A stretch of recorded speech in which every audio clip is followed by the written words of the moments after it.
Speaking of good or great, shall we talk about 298? Live from the Talking Joe Studios.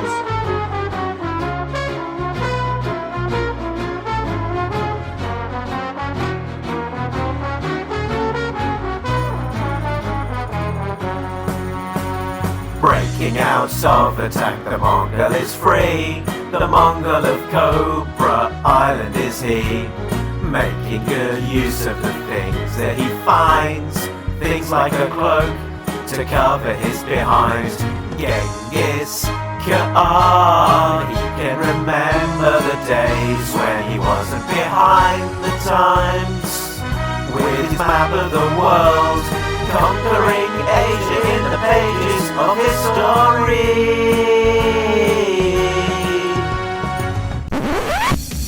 Talking Joe is on the air. Hey, it's me, Mark, the host of Talking Joe, the leading, dedicated, resurrected Mongolian warlord podcast. What was that introduction all about? Well, if you're not from the UK and don't know about the Wombles, maybe you'll never know. If you are new to the show, you can find out all of the details at the website, which is talkingjoe.co.uk. Now, today, we will be looking at G.I. Joe, A Real American Hero, issue 298. Which was released just recently, the 21st of September 2022. Join me, as always, to discuss it. It's A Real American Tim. Hello, Mark, and hello, listeners. Hello, Tim. And we're not doing it alone today. We are joined with a special guest. Now, today we are joined by Jason Murrell, host of the Order of Battle podcast. Welcome, Jason, to the Talking Joe podcast. I appreciate you guys having me. This is awesome. Shall we talk about issue 298? Let's do it. So, 298, writer Larry Hama, artist S.L. Gallant, inks Maria Keane, colours Jay Brown, letters Neil Utake, editor Riley Farmer, group editor Tom Waltz, and research specialist Diana Davis. Let's have a look at the covers in the gallery.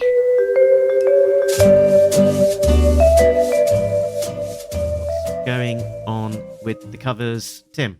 I'll do these fast since I can spend a long time talking about covers. Cover A, drawn by Shannon Gallant, colored by Jay Brown. Over a yellow sunset sky, we see the Joe C-130 and the Joe Stealth flying from right to left, and very small in the sort of side cockpit window of the C-130, we can see Wild Bill sort of saluting at us. This is a really different cover because, like just a few G.I. Joe comics ever, it's only vehicles. It's not some ninjas fighting or a couple Joes shooting or some Cobras attacking a Joe who's shooting. 2/3 of the cover, maybe half the cover, is just sky, just background sky. And I can't quite tell if it's a photo, which I don't like, or Jay Brown is very carefully sort of painting a background sky to look just like a photo. But in terms of comics on the new comics rack at a comic book store, this cover really does stick out, which is good. But what I think is not good about it is that it really just acts like an interior panel. It doesn't ask a question. It's not exciting. And I have made this comment recently about some of Gallant's covers. They are well drawn, but they don't sort of call out to me as exciting covers. And so I like this because it's so different, but it's not really a cover. It's a strange cover. I agree. It's sort of quite unusual.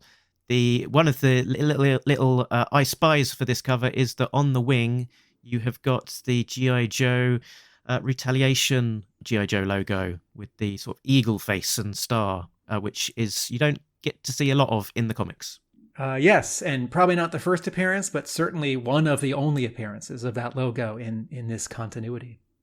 Cover B is another part of this connecting cover drawn by Jamie Sullivan and colored by Raul Angulo and Audrey Sullivan. And this is the one with Cobra Commander in the center and a bunch of Crimson Guards people, including Laura although she doesn't have her eye patch yet. A couple different Vipers in the background, Tomax and Zaymod in the front, and Destro's Castle in the background. This is a great cover. Different body types, lots of subtly different poses. We spoke with Jamie Sullivan recently, and he talked about the artistic influences he was trying to put into these covers, and I very much see some Herb Trimpe in this Dr. Mindbender face. And before you say Trimpe left the book before Mindbender showed up, Trimpe did draw issue 99. And standing behind Cobra Commander is a particular Crimson Guards person. It's one of the Freds. There's a weird little thing on the top right of the cover where one of Destro's anti-gravity pods is floating in front of the blue of the G.I. Joe logo stripe, and I do appreciate it when a designer at IDW allows some element of the art to cross in front of the logo. This one reads like a mistake.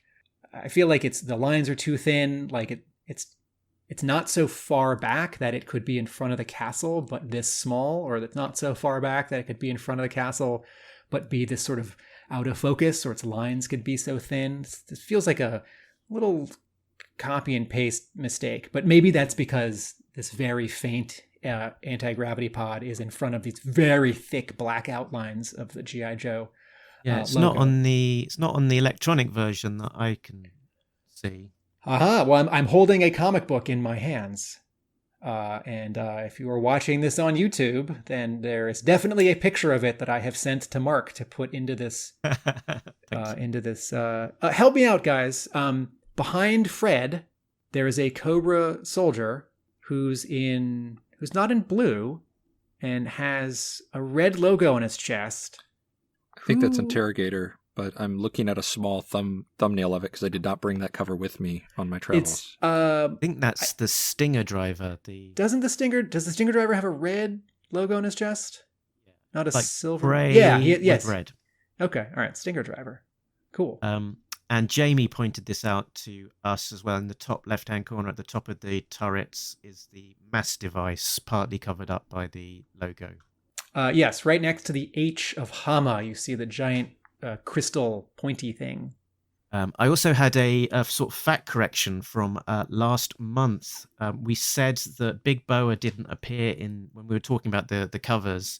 Big Boa didn't appear in the IDW Comics interiors, but I've been doing a little reread of those issues, and in 219 Cobra World Order, with some other Cobra C-listers like Slice and Dice and Cesspool, there's a little gang which includes Big Boa. Apologies to our listeners for getting that wrong. And then cover RI, Retailer Incentive, is drawn by John Royal and Jagdish Kumar, colored by James O'Frady. What an exciting cover. We are looking up at the back open of the Joe C-130. Behind it is a full moon, and jumping out at us and starting to zoom down against some speed lines and parting clouds are Snake Eyes, sort of conspicuously version 2 because of his Uzi and those 2 grenades and his visor. Scarlet and, let's say, Ripcord, and the cover is all in blue tones. Very exciting. Lots of energy and sort of speed and movement, and sort of covered up by the G of the G.I. Joe logo type. I think Snake Eyes' parachute is starting to unfurl. Yeah, mostly hidden by the logo, but in the original art, it's definitely there, unfurling. Sorry, who are the 2 people still in the C-130 who are watching it happen? Could be anyone. My copy's downstairs, so I'm looking at a JPEG. There's not enough information to really say. I'm going to say that's the ghost of... Christmas Past? I was going to say, the ghost of Quinn and the ghost of Billy. I think even John Royal probably wouldn't know who those characters were. I think they were sort of a few lines to indicate a character rather than anyone specific.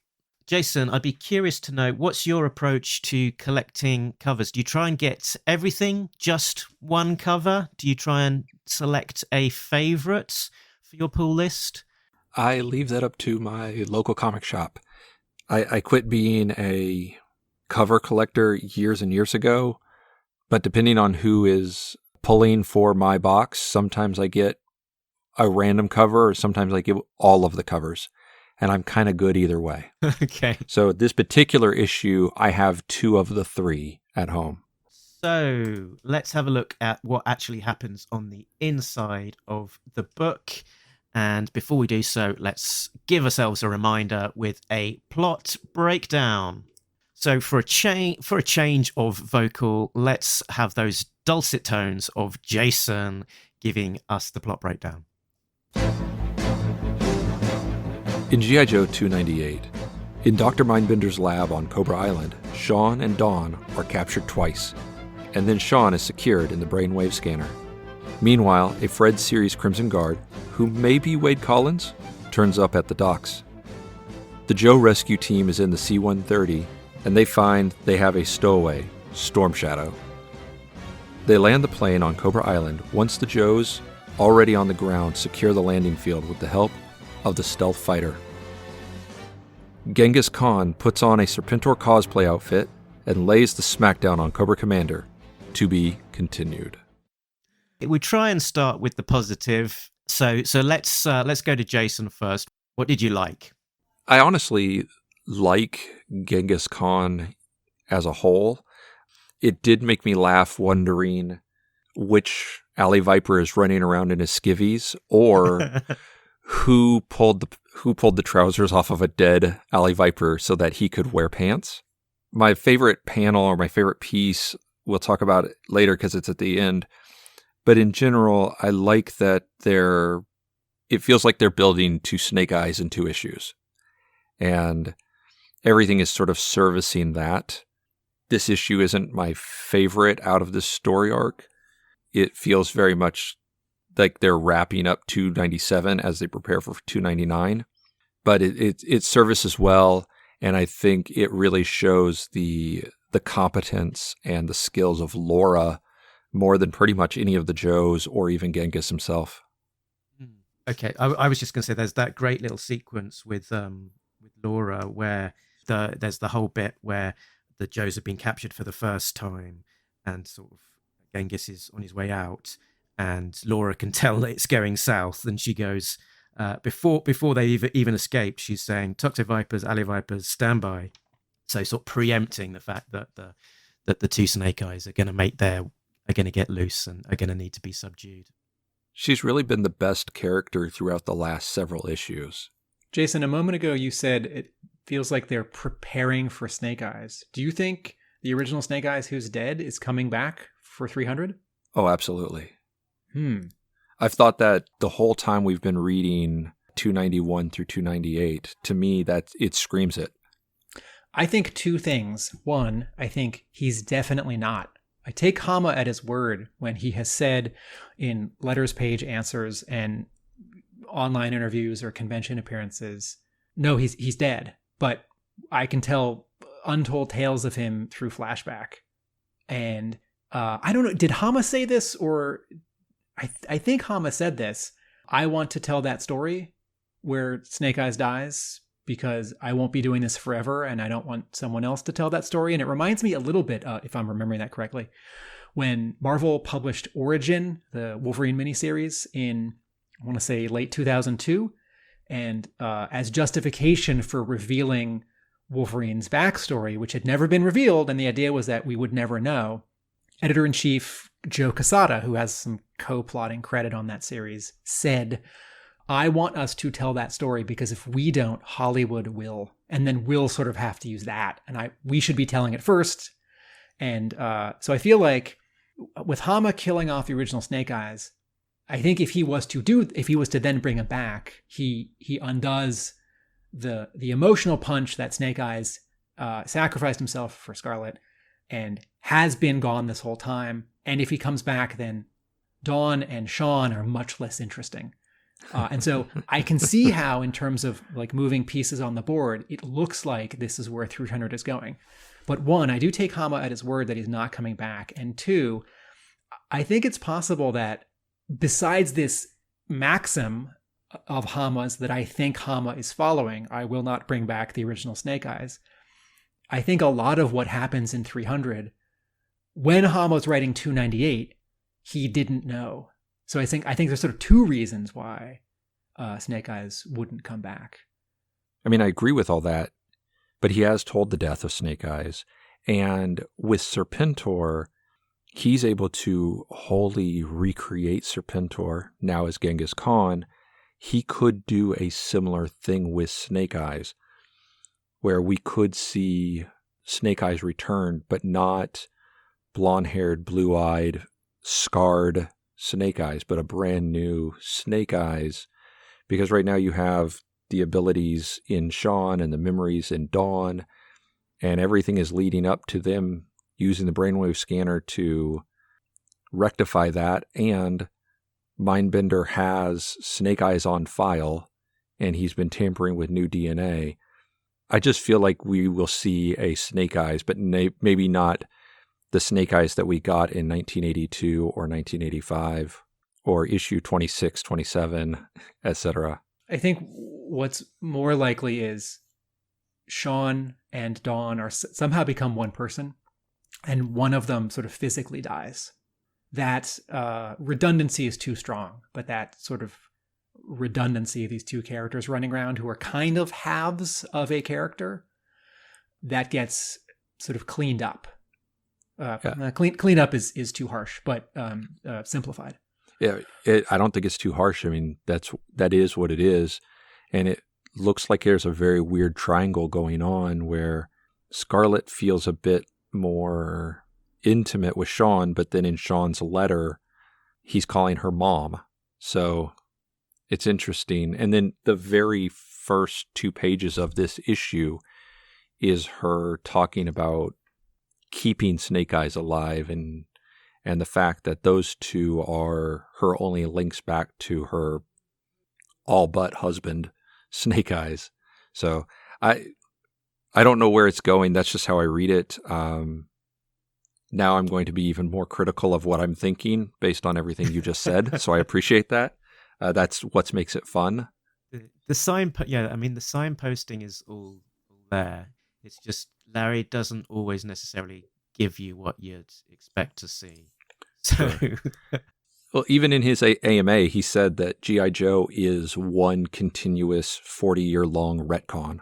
So he can do anything, and it'll be interesting to see where he takes it.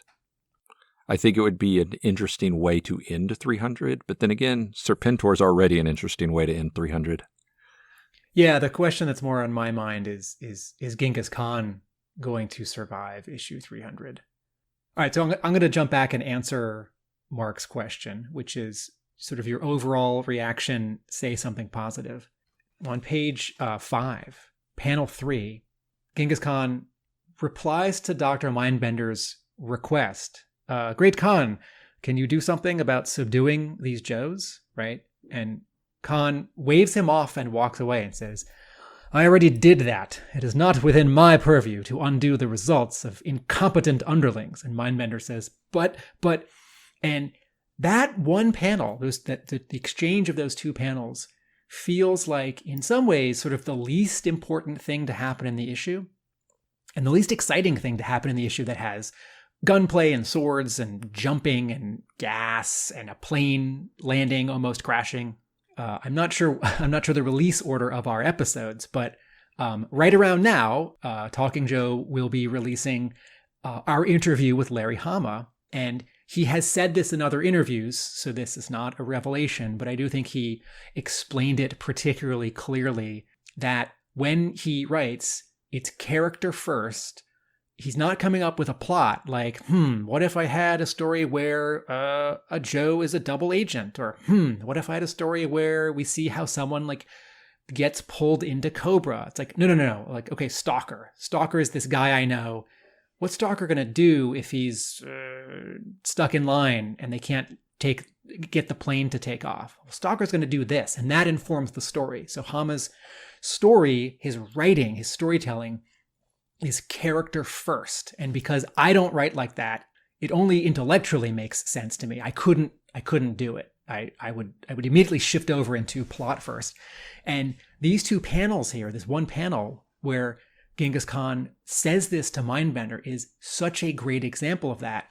On its surface, it's funny because Khan is leaving Mindbender out to dry. And here's a little sort of surprise joke where the previous issue ended with this sort of surprise that Khan was going to blow himself up with these 2 grenades if Sean and Dawn didn't stand down. And that's how this issue picks right up. And so to have them immediately break free and start trashing Cobras, and then Mindbender, very much in character, is a coward and is asking for help.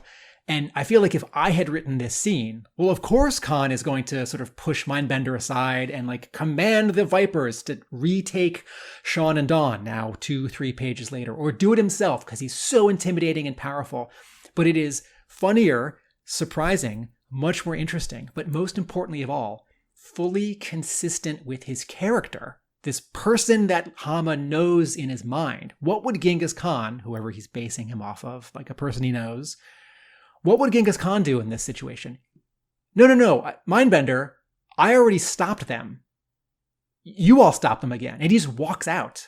And that's great. So actually, it's sort of the most interesting thing about this issue to me is this demonstration of Hama's writing process as an example of what we just talked to him about in another episode. The arrogance of Khan in that moment also allows for Laura to shine even more. It just feels like he likes Laura a lot. And Hama does, not Khan. Hama does, yes. Yeah. Because as you noted, like she was prepared. And then Khan just arrogantly is like, nah, I'm done. Moving on. And she takes right back up. I really like Laura, and I want to go back to where she originates so that I can read more about her, since I do have a gap in the reading. Mark, what's your opening reaction, starting with the good stuff? So I'm enjoying the overall story, and this pops along at a brisk pace. So the overall experience is enjoyable.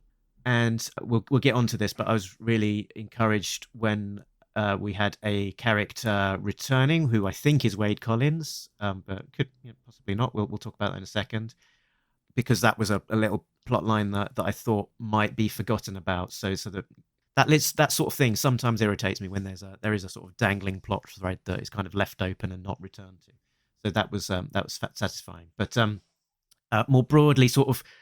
It felt like the middle of a story and sort of slightly less essential stuff happening in this issue. We've sort of moving characters about on the board to get to where they need to be for the next part, rather than necessarily it being a completely satisfying issue in its own right. I wonder if we were to reread not just issue 50 or issue 200 in comparing 300 to sort of similar issues. I wonder how we'd feel if we compared 49 to this issue, if we compared 198, 199 to this issue. And Hama doesn't write for the trade. He just writes.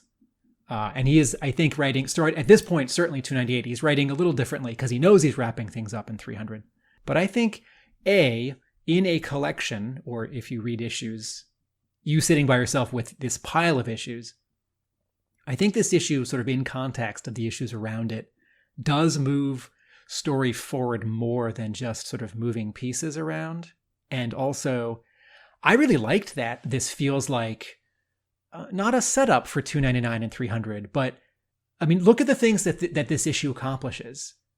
Genghis Khan is now in charge of Cobra. Right? Maybe there's going to be 3 pages in the next issue of him sort of more fully doing it because of how he teases this on the last page of this issue. But in knocking out Cobra Commander, specifically punching him in the face, such that Cobra Commander's face plate has a dent or a crack in it, donning the Serpentor costume and pronouncing that he's now in charge, Khan is all but now in charge of Cobra, right? Even if, you need to like radio everyone across the globe and Destro hasn't heard about it yet. All of the Joes that we want on Cobra Island are now there. A bunch of favorites, a couple of new guys, and a surprise, right? Storm Shadow. and then some of the water guys, some of the Navy guys. And we now have concrete evidence from Laura that she's some kind of good guy, that she's some version of renouncing Cobra with this whisper word balloon that she delivers to Sean in the brainwave scanner. So I think even though this issue feels a little bit like a transition issue or a setup issue, to me a lot happened, and it is the appetizer before 300, a good appetizer. So Tim, you mentioned the Laura point, and that's interesting because it's almost like a conclusion to what has been building up over a number of issues. We'd kind of, each time it'd come up, we kind of had noted on it. So sort of the sort of look in her eyes in responding to Mindbender, or sort of muttering under her breath, and it's kind of the conclusion to that, where she is now whispering to throw down and saying, "Don't worry, I'll make sure you get away. Just be patient." So to us as a reader as well, it's now much more clear that she is turning on Cobra and will eventually somehow be connected to the Joes turning this thing around. That was one of my favorite things from the last, not this issue, but the last issue, or maybe the last two, where they continually used the regeneration tanks to capture that very movie-esque feel of everyone's reflection as they're trying to hide or mask their emotions from those around them, but it's being caught in their own reflections. Yes, very evocative. Tim, there was something else. Was there something else that you noticed that you wanted to touch on? When we're in the plane, we're in the C-130, and Molto asks Muskrat for something, and Muskrat says, "I think we stowed it in the latrine." Muskrat pulls the curtains back on what looks kind of like a shower stall, but is a bathroom stall. And there's Storm Shadow sitting up on the toilet. It's a great line from Storm Shadow. It's awfully dry reading material you have in here. And he's reading a giant manual. And Molto goes, "How? Why?" And Storm Shadow says, "I heard what was going down, and I figured you might need a hand, especially one that's off the books." So, two things. One, who do we want to show up in issue 300 for the big fight, for the big wrap-up, right? The coolest favorite characters. And Mark will correct me right now, can't quite remember when we last saw Storm Shadow, but here's Storm Shadow. And I'm sure Hama would have found a way in the next issue or 300 to bring him in. He flies in on his own, on a commandeered, Cobra Fang, or, he took a boat by himself, or he was stowed away on the whale that we see with Cutter and Shipwreck, right? But whether we remembered it or not, we definitely want this cool favorite character to show up, particularly if the final issue is very much about Snake Eyes and Scarlet and Sean and Dawn. And also, again, I turn the page, and this is a funny page turn reveal, right? I don't know about how you experience this digitally, but if you're holding the comic book, it's on the left page. And I chuckled when I see Storm Shadow sitting in the little latrine on the C-130, and I thought, oh, yeah. Again, I think we sometimes really believe it and sometimes we don't. Hama makes this up as he goes along. And maybe in the back of his mind, he thought, I need to get Storm Shadow into this story at some point because he should be in the final issue. But it is entirely possible that Hama, who makes it up as he goes along, when writing the previous page, right, page 7, with Duke and Stalker talking in the C-130, and then we see this establishing shot of the 3 vehicles in the cargo bay and all the Joes checking their gear. It is entirely possible that Hama didn't know when and how Storm Shadow was going to show up in this story until page turn. He's writing page 8. And he thinks, oh, I can have Storm Shadow having stowed away in the latrine. Oh, I need someone to walk back there and check it out. Okay, Molto can ask. And so every single page of this comic is a representation of how Hama writes this comic. But sometimes when I'm thinking about his process, a scene like this sort of makes a stronger connection. And it's funny. Yeah, another writer, they might have had Storm Shadow as part of the team when they're getting onto the plane and showing everybody getting there ready. If you're making it up as you go along, you might realize, oh, yeah, Storm Shadow should be in this story, shouldn't he? How could we do that? Right.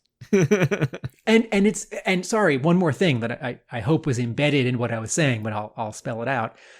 Storm Shadow showing up in this way is a very Storm Shadow ninja thing to do. Yeah.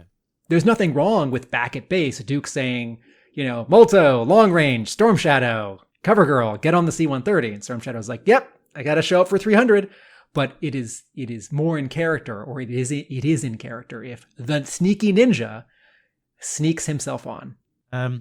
So I was talking before about the scene with the Crimson Guard arriving at the Cobra Casino docks, and I was talking about this issue with my brother, who'd now put G.I. Joe on his pull list as well, and is reading them as he goes along.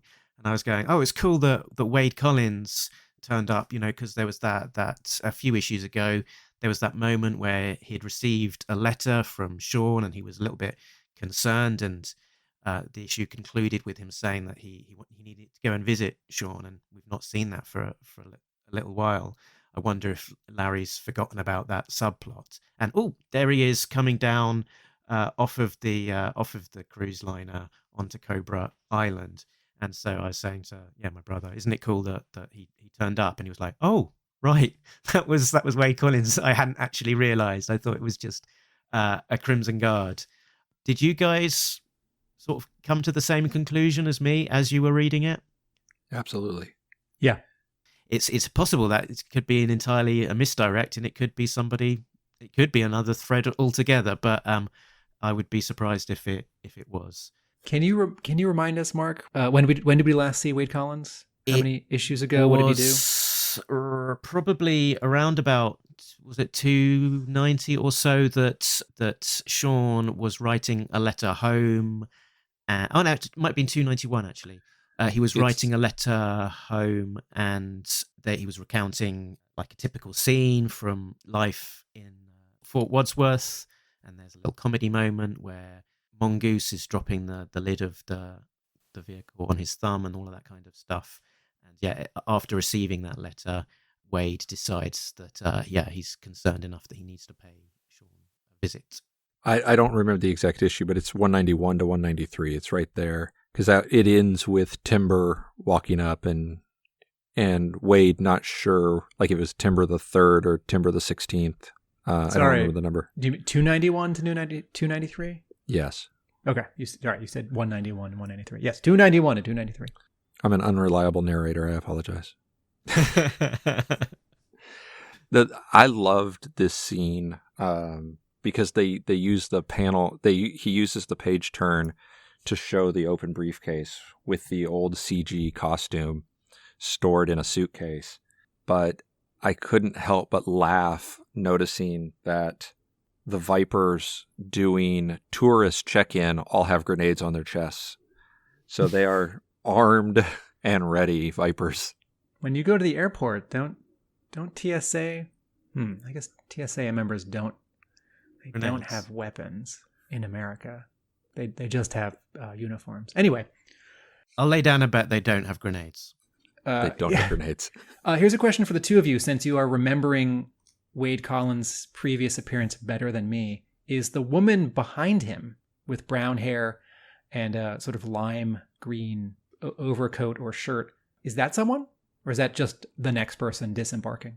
I strongly suspect that it's meant to be either Wade Collins' wife or daughter who have featured in the comic beforehand. So his daughter is Heather, who was a hacker.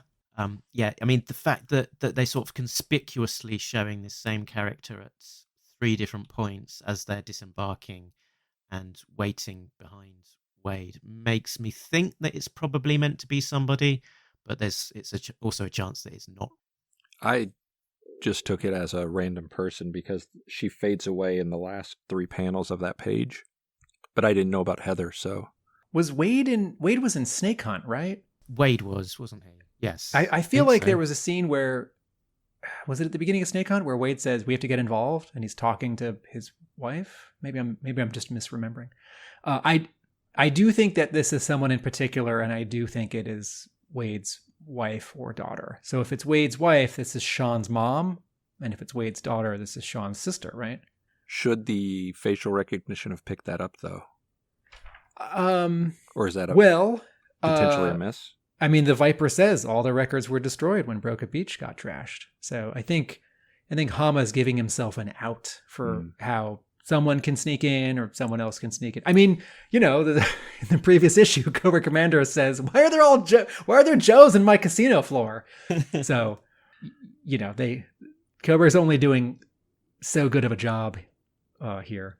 I did like the panel of the Joes walking through and just saying hi to the Cobra Commander as if it was, any given Tuesday. The other subplot here is that we've got the continuing story of the Blue Ninjas ongoing. So is it Alpha 001 or I lose track? But whichever 001 it is watching Genghis Khan on the monitor.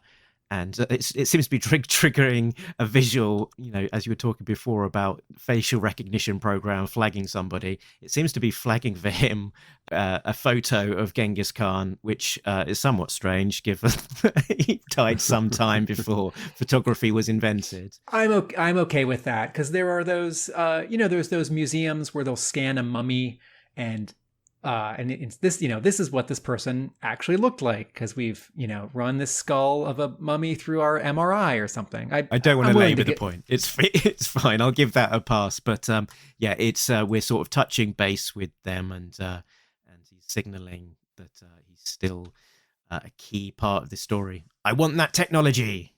A detail that I like about that page is that at Revanche Base, we have all of these different views of Genghis Khan walking in the first panel and the third panel, which speaks to all of these either infiltrated bats that are Revanche bats or just tapping into the security camera.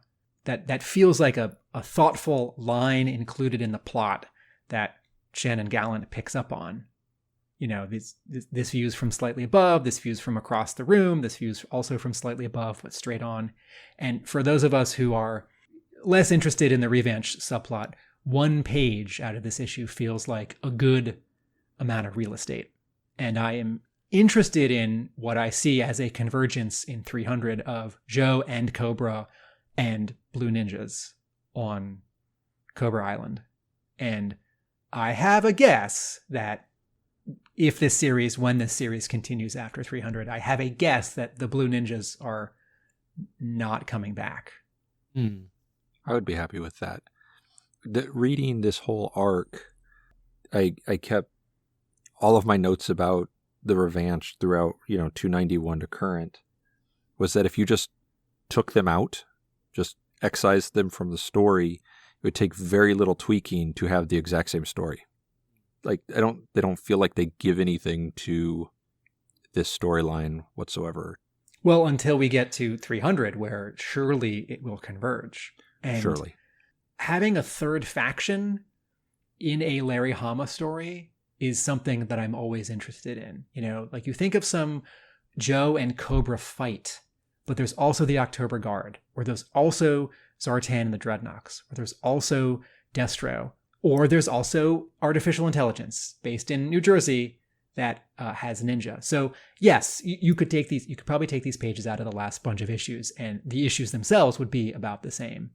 But I think this does set up a lot of potential for 300. And if you really don't like these characters and this story, there's a version of 300 in your mind, which is much more sort of pure or straightforward. It's just Joe and Cobra. I don't think Zartan's going to show up in 300 and sort of surprise us, maybe. But I am, in terms of just picking a third faction, right? But I'm willing to give Hama the rope to build a beautiful rope sculpture or hang himself with this, what I think might be like one last go with the Blue Ninjas, where the stakes are high because it's the final issue and it's this big fight on Cobra Island. Will Zartan give up the opportunity to kill Serpentor for one last time though? Yeah, but I mean Zartan wasn't involved the last time Serpentor died, so while yes, you are referring to a key scene in the Marvel run, I mean, wouldn't an equally weighted question be, will Sean or Don grab Genghis Khan and like take him off a cliff? And then Zartan shoots them both with arrows. I like the idea of the third faction as well. Reading this, I just see Serpentor versus Cobra Commander as a third faction, but as you noted at the end of this book, Cobra Commander is taken off that board very quickly, very decisively. Although, who knows who will come to his rescue? I think the setup here is Genghis Khan versus Alpha 001 for 300. Because I don't think the Joes are. I think the Joes, there's a chance that they're outclassed when it comes to taking out the Blue Ninja. Because when they first fought them, it was really, really hard to shoot one, and they kept learning. And then in the artificial intelligence arc, Destro and the Baroness had some trouble taking them out, but it has gotten easier each time we've seen them recently. Mark and I have referred to this. And so what's the new wrinkle? It's like, well, this time we've got a slightly different variety of Joes, and they're in a different place. They're in a casino. It's like I don't expect like Mainframe to show up and say like, I've come up with a virus. If we can just plug it into the slot machines, it'll take out Alpha 001. It's like, no, what's the sort of new combination here? Or, Cobra Commander says, Duke, help me take this guy off the board. And maybe he means Genghis Khan. Maybe he means a Blue Ninja. Yeah. I just want to point out it's sort of a recurring feature. Maybe, Mark, maybe you can make a jingle. I got 20 pages or so. I got 20 pages or so. If you like comic books, come and let me know. When we're reading G.I. Joe, you've lost 2 pages, yo, Joe. You've lost 2 pages, oh no. If you like comic books, come and let me know. When we're reading G.I. Joe, you lost 2 pages, yo, Joe. You lost 2 pages, oh no. So if you like Joe, come and let me know. We've got 20 pages before I go. 21 pages, chop, chop, chop. 21 pages, chop, chop, chop. Tim wants 22 pages, but he's only getting 20. Really, we're only getting 18. This issue only has 18 pages? No, the first 2 are a previously on. The first 2 pages are a callback to the last issue. They're a retread of the last issue. Oh, yeah, but it is sort of the next moment. Sure, but it's a retread of the last moment, because he's already said at the end of 297. And you called it out on your last issue on your last episode about 297 as one of your favorite parts of dialogue of, why would I be as scared of the dark sleep? I've already done that for 800 years. Mindbender will bring me back. And then in this, and Scarlet was also questioned, where are the ninjas at the end of 297? So the first page is, where are the ninjas? She's questioned again. I do find it funny that after all of Ninja Force, all of the 130s and 140s, she's still not considered a ninja. And then on the next page is him with 3 bubbles saying the same thing he said so eloquently in the last page of the last issue. So to me, these 2 pages felt like I was robbed 2 pages of this story, which is also part of what helped make me feel to me more of a bridge between than its own story. Although, you've pointed out quite a bit of movie mechanics in this story that are all there, but that's part of why to me it felt very bridge between versus its own thing.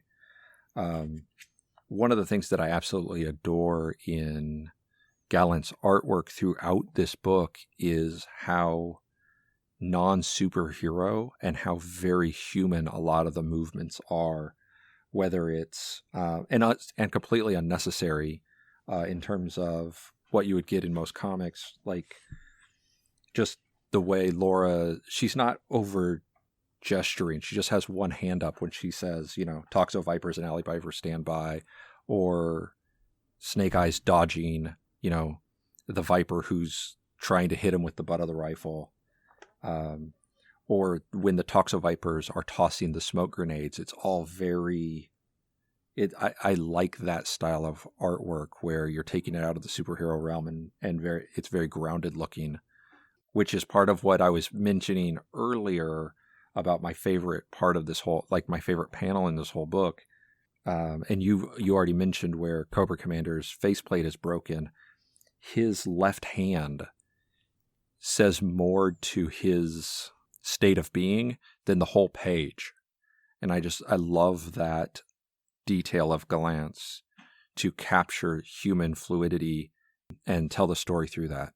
Yeah, one of my notes is great body language on Dr. Mindbender. Page 2, panel 1, page 5, panels 2, 3, and 4. Mindbender is scared and weak in those 4 panels. And his acting in all 4 of them is different from each other, right? So Gallant's not repeating stock poses. He's changing, quote, camera angles, and he's modulating people's sort of levels of energy.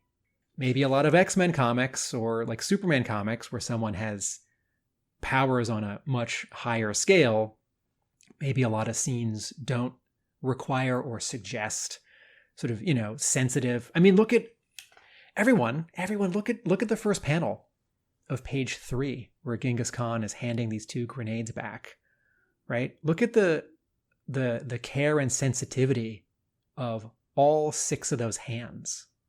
That's not just a process. Like, how do you actually draw? I mean, there are artists who draw very flashy, exciting, hot comics who wouldn't draw these hands as particularly. And there's some tension in what the 2 Vipers are doing. And there was not tension in how Khan's hands are splayed up.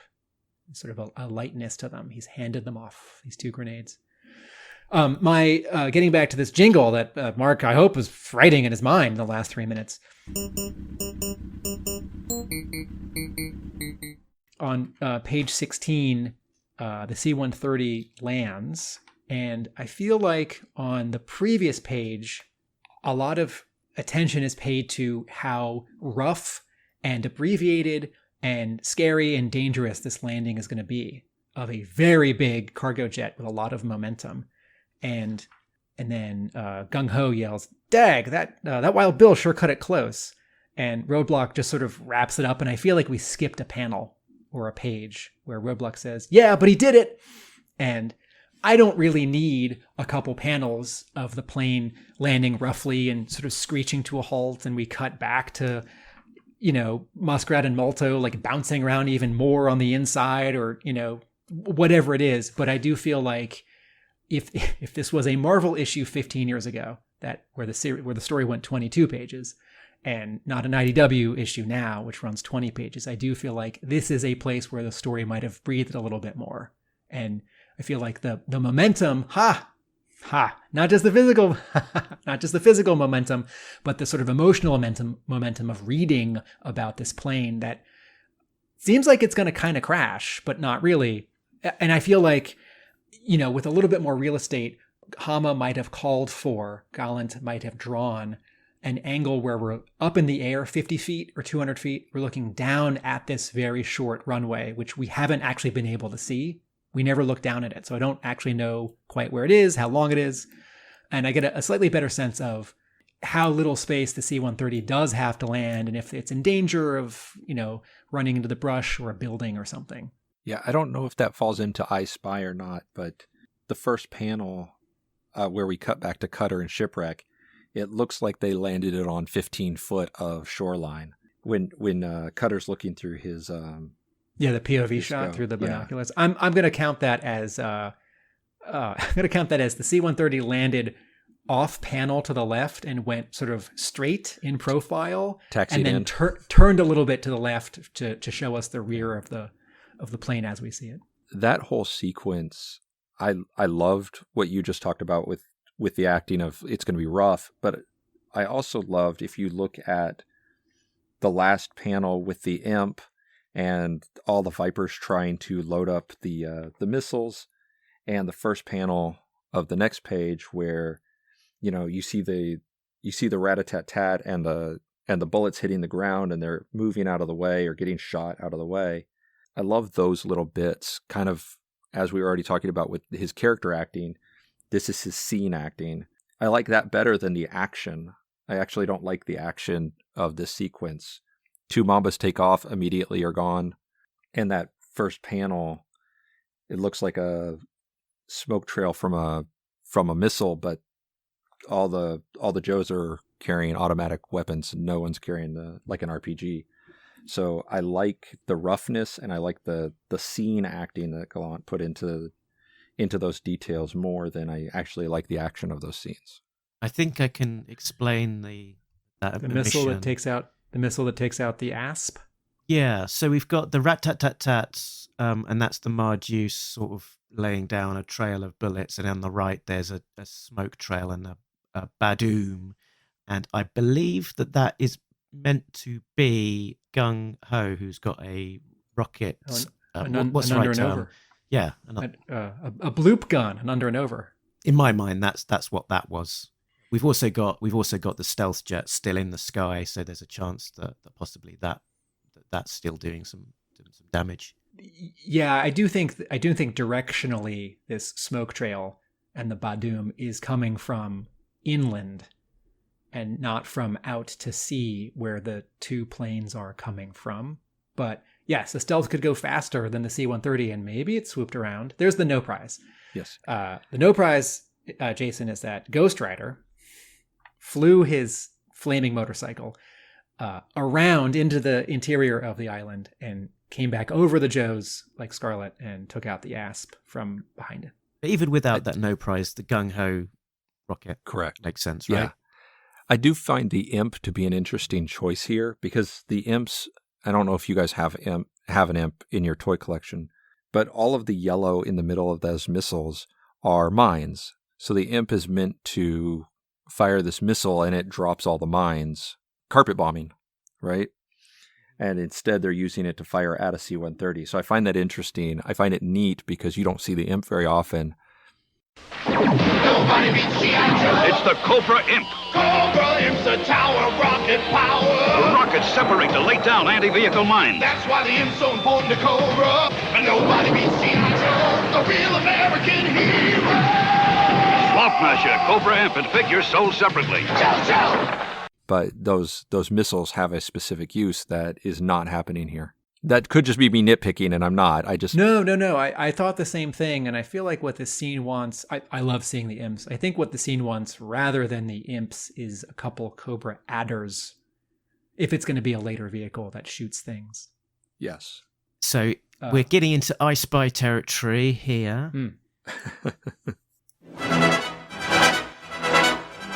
I spy with my little eye.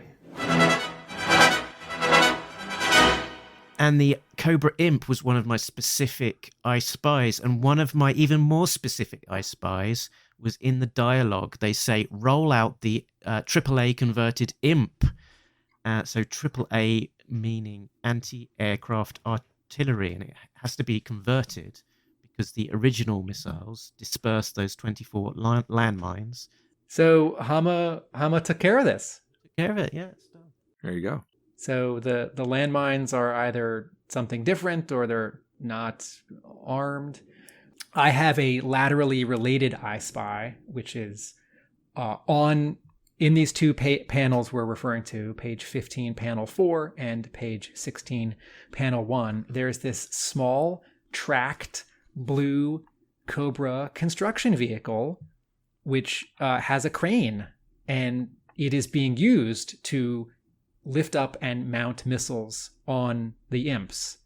And this feels like Hama, in the same way that Hama and then, was it Michael Golden who first drew the Aspid, the big Cobra cargo helicopter?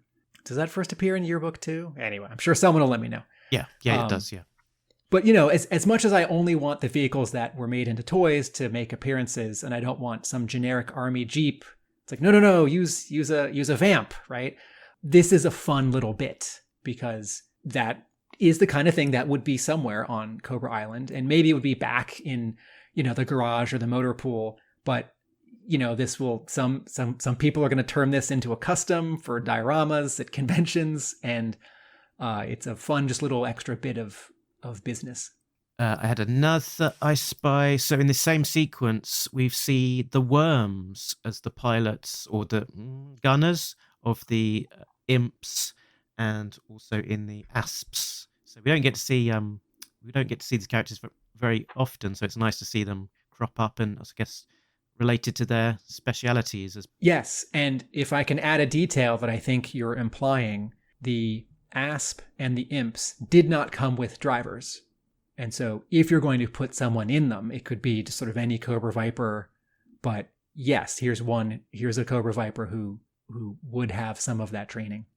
There's an I Spy that Jason referred to already, which is, but I just want to call it out. Page 6, panel 1. We see the Alley Viper who's missing his pants. We see the Alley Viper who donated, inadvertently or not, posthumously, we think, unless he's just unconscious. And he's wearing boxer shorts that Genghis Khan is wearing. Yeah, it's red polka dots. Yeah. I can also imagine, going back to our previous point, I can imagine Hama not necessarily calling out who is piloting these two Cobra vehicles, and either artist Shannon Gallant coming up with the characters, or research specialist Diana Davis saying, hey, how about these guys? I have another I Spy on page 3. We have a 1986 Cobra Viper, and he's not Caucasian. He's a person of color, which is rare. We see it in the toy line, right? Not just Hasbro toys, but also the Super 7 reaction G.I. Joe figures. But, we saw it in one episode, maybe 2, of the Sunbow series. But here we have a Viper who's not a white guy. I had one more which you had touched on before, that in the C-130, Storm Shadow is reading this manual, which looks like it's got Post-its stuck out the side of it, keeping place. And in the small print, it says Army TM5-685. And that relates to a technical manual for operation, maintenance, and repair of auxiliary generators. I like yours better, and I think you're right. I saw those characters a little differently. I thought I saw what 6 characters did you see? Say that again. I said TM5-685. Okay, I thought what I saw was IMS GBS. I thought the same thing, Tim. And so when I looked that up, I looked up GBS because I saw the same thing. So I think Mark outclassed us both on this one. But GBS appears to be an Army acronym for Global Broadcast Service. Provides real-time situational awareness to commanders and soldiers.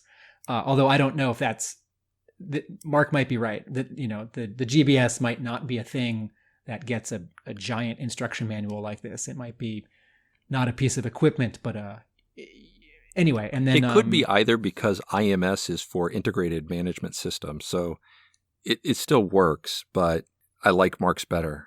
Yeah. Either way, what we are reacting to here is Hama inserting this joke that Storm Shadow is reading this long, boring, technical book. I have 2 more I Spies. On the following page, 2 Cobra cruise ships have showed up and are disembarking. This is where we see this Fred series Crimson Guardsman, and the 2 ships have names on them, and one of them is Wakataka Kage or Wakataka Kage, and the other is Naja Queen. And Wakataka Kage appears to be the name of a sumo wrestler, and Naja Queen, I'm not finding anything that to me feels like a specific reference. Yeah, the Naja Queen is the name of the ship that was first there. So it's the same ship that we saw previously. So we've just got a second ship arriving, and Naja means Cobra, I believe. Oh, right. Okay, thank you. Yes. And I had one last I Spy, which might be an error detected. So No, I've got an error detected, which I wonder if it's the same one. Error detected. Error detected. No prize incoming.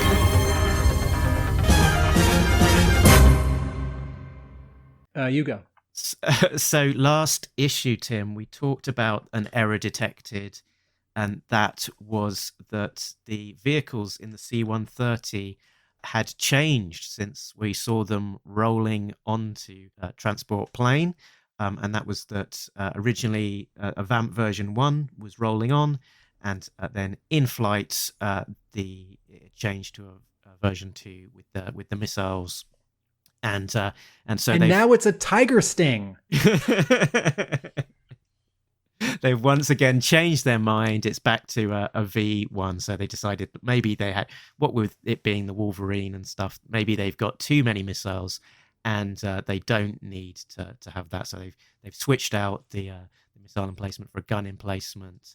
But the really clever thing that they have done is they have changed the order of the vehicles so that it's now Vamp, Wolverine, Hammer, where previously it was Hammer, Wolverine, Vamp, which midair, it's no mean feat to do. Was this Gallant drew 2 issues ago when they were loading up, and Griffith drew the last issue? That's right. Okay, some of this is coordinating with a changing team. But I think Griffith did draw them in the order that they went in. At least in terms of the order of the vehicles, Griffith was right. Right. My error detected is both on page 1 and a later page, and I think it's less an error and more a decision. Gung Ho has no tattoo. Huh. And this has come up before, and certainly toy collectors know something different is appearing on his chest when he's a classified figure. So less an error and more a decision. I would prefer that some people put their heads together and decide on a substitute. Maybe it could just be the G.I. Joe Retaliation logo with the eagle and the star, or maybe it could be just the globe half of the Marine logo, or it could just be an eagle, or a fist, whatever. But I'd rather there be something than nothing. But as far as decisions or errors go, this one did not bother me. I did notice it. I was just having a little look at some earlier issues, and it looks like this isn't a new phenomenon, but often his chest was covered up by things being in the way. So, good spot. I had one last error detected on a panel I've already referred to. On page 3, when Genghis Khan so calmly hands 2 live grenades back to 1986 Vipers, he says, "Techno Vipers, resecure these infernal devices, please." And I thought when reading it, well, maybe they're going to hand them over to some Techno Vipers, or maybe because he just got resurrected and downloaded all this stuff from Dr. Mindbender, he's making a mistake. And then I thought, no, this feels like a small error where the script doesn't quite match the art, and no one caught it, and that's fine, because it looks like there's only one Techno Viper in the scene. Yeah, Jeffrey. Is it an error in the first 2 panels of page 12 that the blackjack dealer is blonde? Because in everything else, they've all had black hair. We haven't seen a single non-robot, non-black-haired woman working in the casino until this one panel.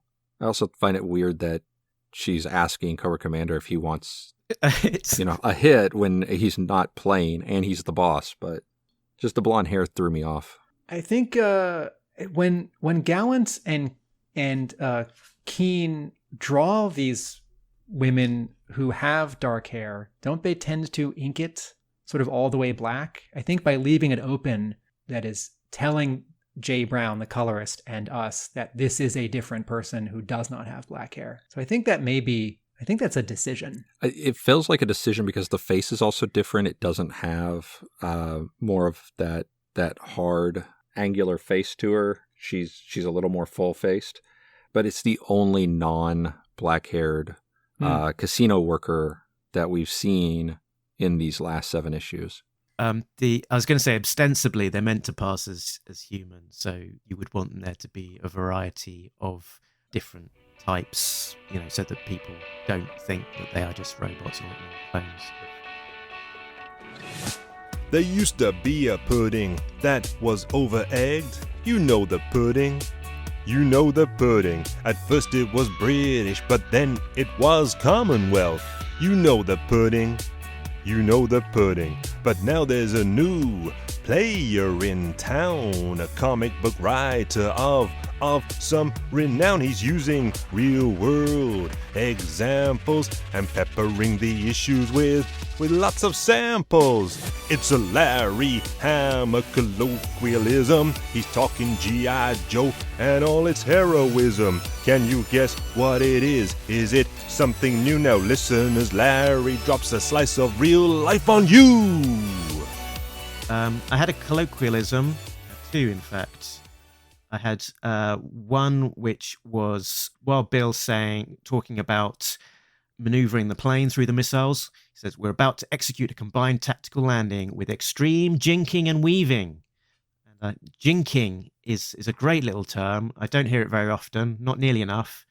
Jink means to move quickly or unexpectedly with sudden turns and shifts. Is that a word that either of you two would ever use in general parlance? I would not. I know of the word jinky, which is for something that, from Scooby-Doo. No, that's jinkies. That's a noun. Plural of jinkies. Jinky is an adjective for something that's not working or irregular. Or is that janky? Janky. That's janky. Maybe jinky's not a word. That sentence was a bit janky. My second colloquialism was where, I think it's Cutter as he's looking through his binoculars, he says, the Herky bird is on the tarmac. So he is referring to the Lockheed C-130 Hercules. Hercules, shortened to Herky bird. Going back to 2 pages earlier, Mark, the panel where the C-130 has a glowing red burst from behind it, those 2 words jump out at you? Or one of them? Fencing, flares, and chaff. Yeah, just military jargon stuff. I mean, we know what flares are, but I feel like chaff doesn't get mentioned often or ever in G.I. Joe comics. I don't know. I feel like I've heard it before, but maybe that's just from playing air simulators or something. Chaff is like, the flares, I guess, is the light and heat, and chaff is like a substance to interfere physically with rockets. I just want to go back to one, since we keep saying S.L. Gallant draws such good acting and clear action in his comics. I just want to point out, we haven't said it this issue, but he's probably working against a rough deadline for this third to last issue of G.I. Joe. And, you know, maybe there's a little less detail in this issue than some of his other issues, but it doesn't look like there are a lot of compromises, and I appreciate that.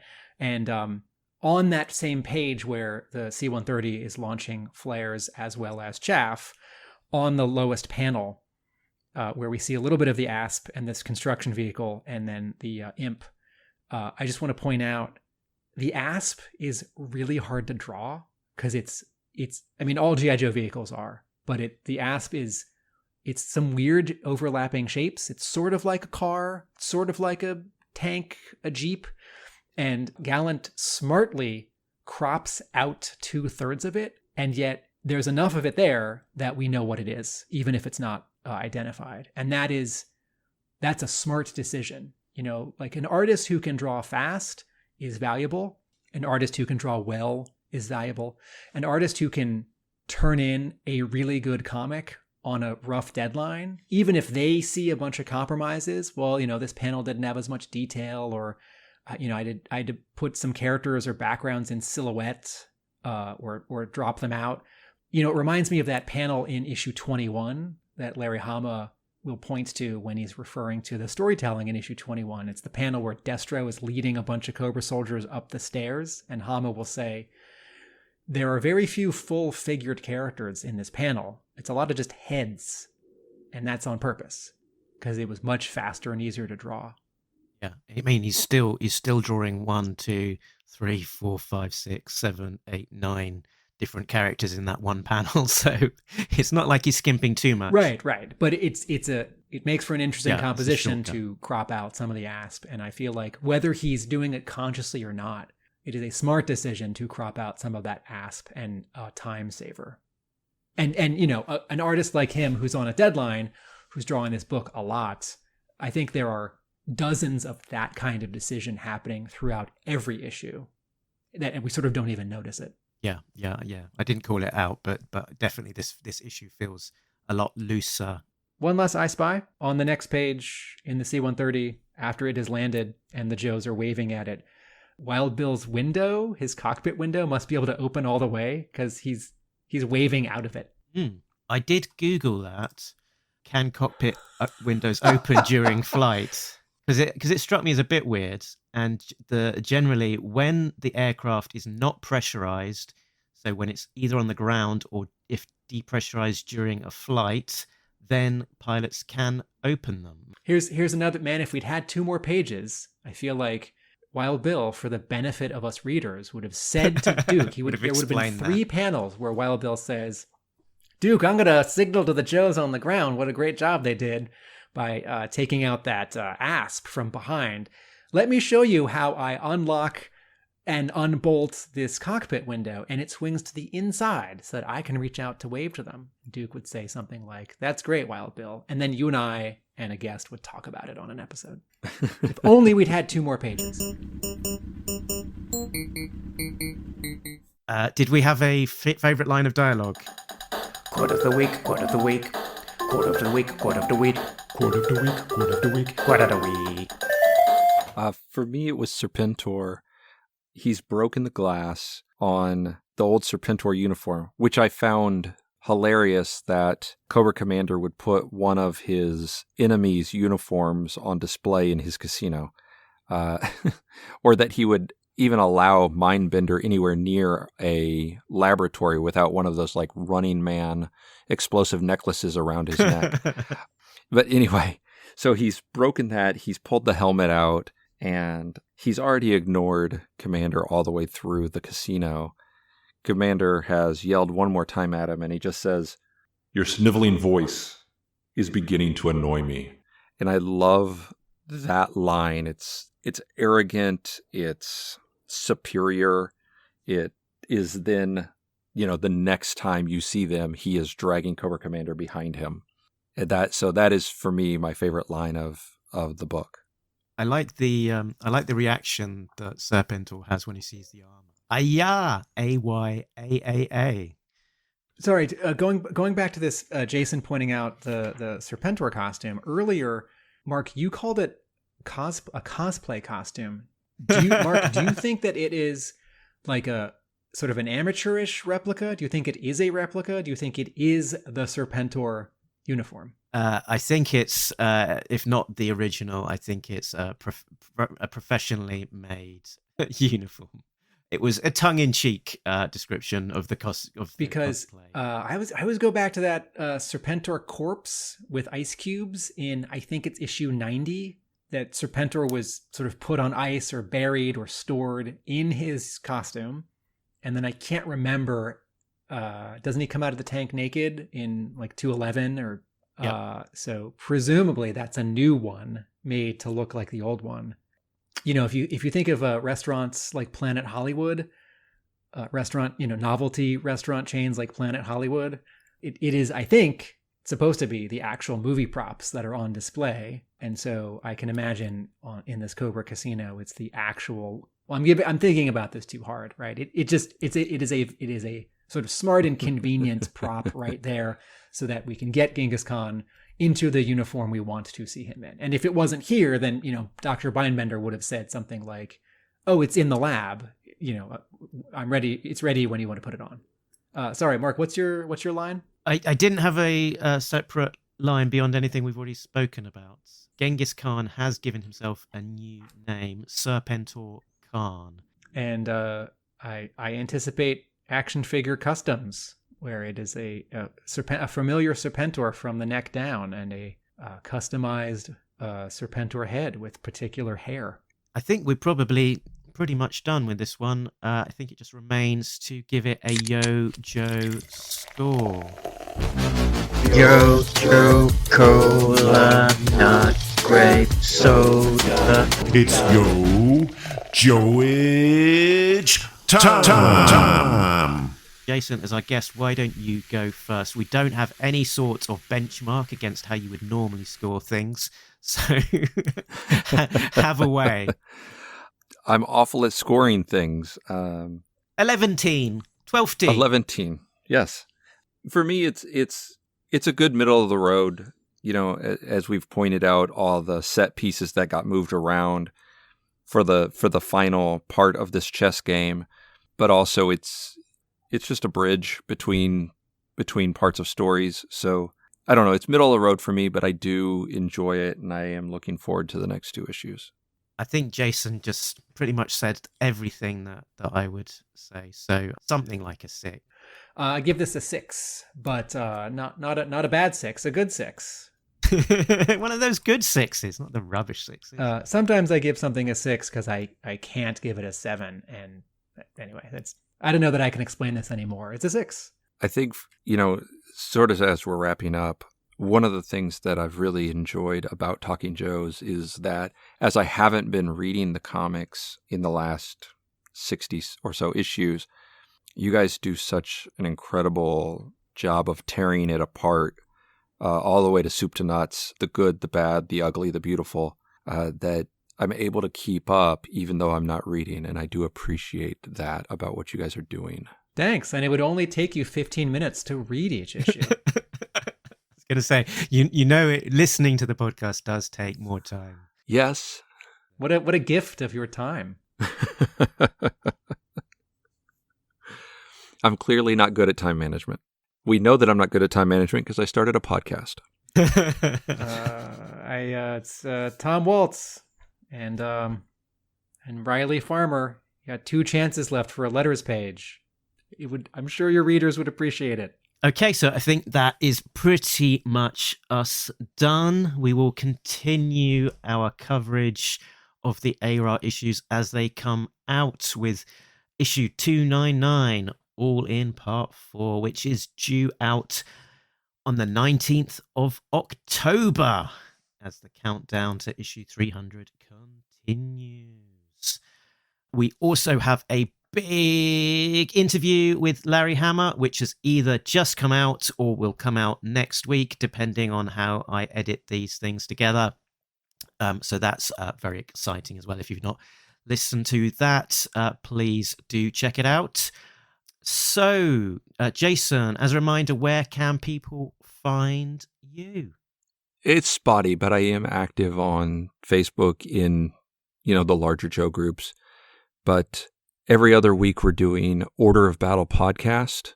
You can find it on Audio Boom or, I don't know, wherever you do podcasts. I manage the Twitter. I'm not really managing the Order of Battle on Instagram. Joel is. So if you email us at orderofbattlepod@gmail.com, or you reach out to us on Instagram, you'll get Joel. If you reach out to us on Twitter, you will get me. Good. Tim, where can people find you when you're not talking to me? Video essays at YouTube, Atomic Abe Productions.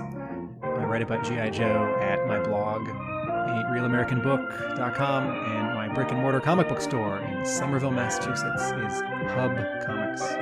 Excellent stuff. So, I know what's coming up. So I think that is us done. But until then, remember that Nobody Beats Talking Joe, an international podcast. Laters.